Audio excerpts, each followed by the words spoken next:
I don't know what's going on with this camera, but the other day I noticed when I made a video in the cemetery, the microphone kept like bumping, like, you know, I was like bumping into it, like I was, you know, tapping it or something like that, like it was brushing up. It sounded like it was brushing up against something, and I can assure you it wasn't. And I don't know what's causing it, and it's really irritating, and I don't want you guys hearing those kinds of things when I'm vlogging, but I don't know what it is. This case on this camera is kind of run down, and there's one piece that's broke on it, and that might be adding to the annoyance of the sound that you might be hearing on that microphone. I don't know, but anyways, I'm in the process of purchasing new microphones for this channel, so hopefully that problem will soon get rectified rather quickly. And I just wanted to say a few things about the shooting in Maine. Everybody always has the same arguments every time something like this happens. The Democrats are going to scream for more gun control laws, and the Republicans are going to scream for mentally ill people to be locked up and throw away the key. And basically that's what it is. So I want to address the mental factor of this because I think it's important, and I think it's clearly the most misrepresented on both sides, especially with the conservatives.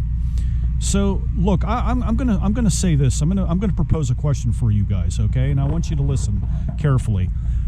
Let me ask you this: if a person, I don't care which state, pick one, wherever you live, in all 50 continental states, whatever.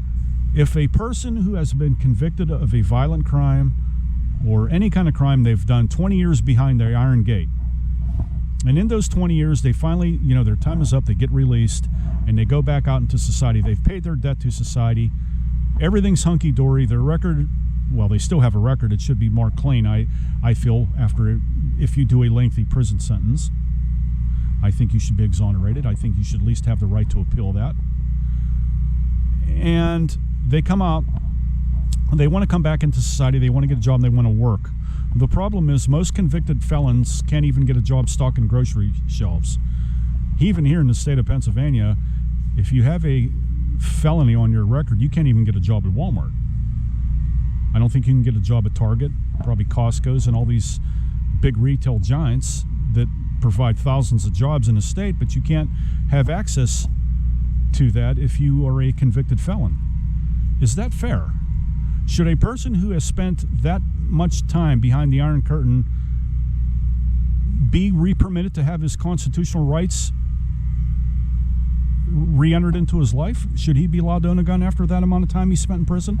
Should he be allowed to work in a facility where there's no such thing as we don't hire convicted felons? They've done their time. And I can tell you that in the streets of Pittsburgh, when I lived there with the homeless people, a lot of them were convicted felons. A lot of these guys had done 10, 20 years behind prison bars and walls and spent terrible, terrible times, days and years and months of their lives just, you know, surrounded by violence and brutality that it's unimaginable. The best prison show doesn't give it justice. Ask anybody that has done serious time, and they will tell you that. And I'm just wondering, back in the 1980s, President Bush Sr. signed a bill that was epic. And many of you don't remember this, but it was enacted to have no discrimination against people who are mentally ill. They could go get a job irrespective of their past history of mental illness, their treatment. They had a right to go and apply for jobs, and that could not be held against them in their hiring process, which I thought at the time was a very good thing, and I still think it's a good thing now. So, but if we're going to talk about mental illness, then we really need to talk about mental illness, don't we? Because the research and the medical literature that's out there convinces me that there is no cure for mental illness on any level, whether it's anxiety, depression. We can treat these illnesses, but there's no panacea for them. There's no panacea for depression. If you take a drug, that it's just going to go away. How many people have died from depression? How many people have committed suicide over their depression? Anxiety. Now, anxiety may be harmless, But I can assure you that it alienates a person from living a high quality of life. Just ask somebody who suffers from severe anxiety. Sit down with that person. You wouldn't believe what they can tell you. Their perspective on the world is quite different from yours, I assure you. And if we're going to say, so here's my thing then. What if a person who is mentally ill has received treatment, and keep in mind in the back of your head, more than half of the people who suffer from mental illness in this country do not get treated. But if they do get treated, and they do complete whatever program is enacted by our governments that requires whatever it is for them to do to be reinstated back into society, where they are all of a sudden labeled normal again, should they be allowed to own a firearm then afterwards?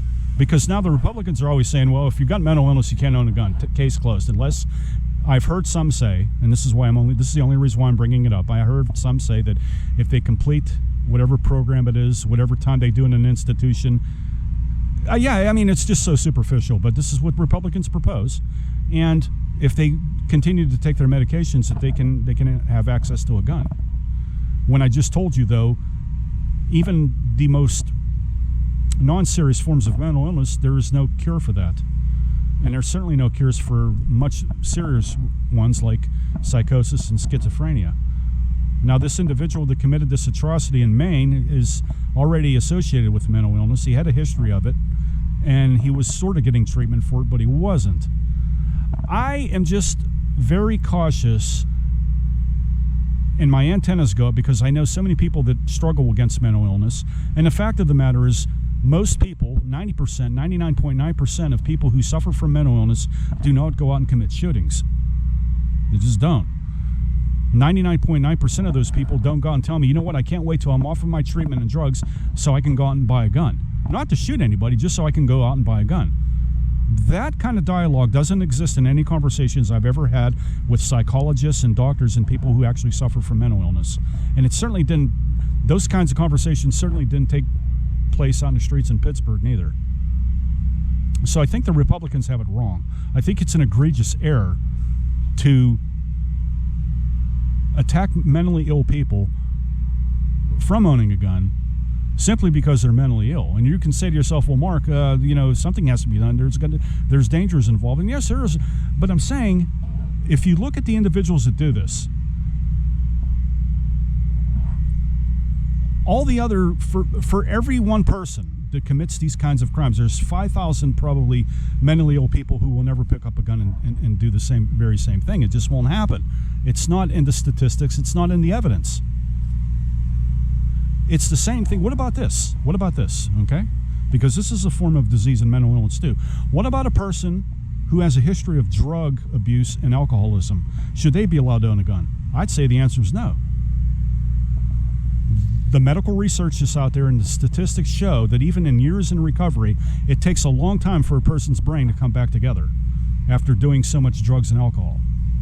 It takes years. And for those of you who are on the road to recovery, you know exactly what I'm talking about. Should you be allowed to own a gun because of your past? Or does that prohibit you? And what about this then? So if we're going to say that because we're mentally ill, we can't own a gun because of that, what about the other things that we do even while we're mentally ill, like vote? What about voting? Should people with mental illness be allowed to vote? Why not? Why should they vote? Why should they? Why should they have the same vote as me? They're not in their right minds, right? I mean, this is the way we're looking at it, right? Do they have the cognitive ability to go into a voting structure and vote for a person just because, they have that, they feel that this person is qualified? Well, how do you know that? You see how deep this gets real quick? I don't know. Here's the thing, okay? And I'm gonna sum this up, and I'm gonna leave you to think about it. But here's the problem. We live in a society where we have the constitutional right to own a firearm. As a consequence of that, these kinds of shootings are always going to take place. They're always going to be there. They're always going to be enacted. I'm telling you now. There's going to be another shooting 1 year from now. There's going to be another shooting 5 years from now. There's going to be another shooting 10 years from now. There's no way to prevent it, no matter what laws are enacted, no matter what policies we procure and administer to certain groups of individuals. There are more guns in this country than there are people. it's a shame that as a society we are so divided. We are more divided in this country than we've ever been. There's no community involvement anymore, and I've said this in previous videos. Please look out for your fellow man. Please look out for that person can be going through something that you have no idea, that you can't even imagine, and all they want to do is talk. Let's start with there. Let's start getting involved in our community, and let's talk about this more.